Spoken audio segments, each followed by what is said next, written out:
पंजाबी में कहावत है, सास चंगी होवे या ते दीवार ते टंगी होवे। संगीता की शादी भी एक ऐसे ही घर में होती है जहां उसकी सास दीवार पर टंगी होती है। ससुर और पति शादी के पहले दिन उसे सास के फोटो के सामने ले जाते हैं, जहां ससुर जी कहते हैं, बेटा संगीता, ये तुम्हारी सास थी, बहुत नेक और भली, लेकिन थोड़ी गुस्सैल थी। गुस्सा आने पर सब तहस नहस कर देती थी, पर अब ये इस दुनिया में नहीं है। हाँ संगीता, माँ होती तो तुम इनकी कोई बात टाल नहीं सकती थी, वरना तो माँ घर में भूचाल ले आती। संगीता मन में खुश होती है कि अच्छा है कि ऐसी औरत अब इस घर में नहीं है, लेकिन दिखावे के लिए वो जैसे ही सास की फोटो के सामने हाथ जोड़कर खड़ी होती है, ये क्या? सास उसे देखकर मुस्कुराने लगी।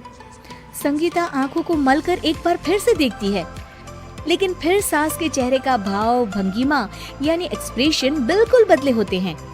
वो अपने पति और ससुर को कहती है, माँ की तस्वीर तो स्माइल कर रही है। ना बेटी, ये कैसे संभव है? जरूर तुम्हें कोई गलती हुई होगी, ऐसा कैसे हो सकता है? लगता है तुम शादी की सारी फॉर्मेलिटी करते करते थक गई हो, तुम्हें आराम की जरूरत है संगीता। खैर, सारे संगीता की बात को इग्नोर कर कमरे में चले जाते हैं। वैसे सास की फोटो पर एक्सप्रेशन एक के बाद एक बदलते ही रहते हैं। सुबह होती है, पति और ससुर को काम पर भेजकर संगीता कमरे की सफाई करने में लग जाती है कि तभी उसे आवाज आती है, टेबल ठीक से साफ करो। ऐसे भी कोई टेबल साफ करता है? इससे अच्छा तो ये गंदा ही था। किसी औरत की आवाज सुन संगीता दंग रह जाती है और सोचने लगती है कि आवाज कहाँ से आई। आवाज को नजरअंदाज कर वो फिर से अपना काम करना शुरू करती है, लेकिन इस बार तो आवाज बिल्कुल उसके कान के पास से आती है। मेरा घर है ये। जब तक मैं थी चमका कर रखती थी, हर एक चीज शीशे की तरह थी। तुम्हें तो ना सफाई आती है ना कुछ पता है। क्यों तुम्हें मेरे घर की जिम्मेदारी दे दी गई है? पता नहीं तुम में मेरे बेटे को क्या दिखाई दिया। मैं होती तो एक से बढ़कर एक लड़कियों की लाइन लगा देती। अब संगीता को समझने में देर नहीं लगी कि ये आवाज किसी और की नहीं बल्कि उसकी सास की है, जो दीवार पर टंगी है। वो उसके पास जाती है और कहती है, नमस्ते सासू माँ, मुझे तो कल ही लग रहा था कि दीवार में कुछ काला है।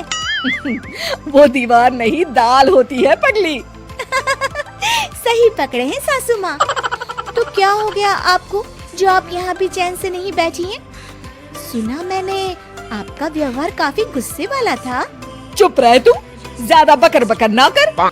घर का काम करना तो आता नहीं, आई है मुझसे बहस करने। हाँ देखिए सासू माँ, मैं आपसे साफ साफ कह देती हूँ, मुझसे पंगा लेने की कोशिश मत करिएगा।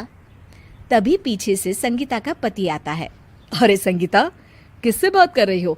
कौन है वहाँ? संगीता की सास की फोटो फिर से पहले जैसी हो जाती है। आपकी माँ से कह रही थी कि मुझे काम करना आता। अरे संगीता, माना सास के ताने हर बहू को अच्छे लगते हैं, लेकिन यहाँ तो माँ है ही नहीं। तुम तो फोटो से ही तुम भी लाजवाब हो संगीता।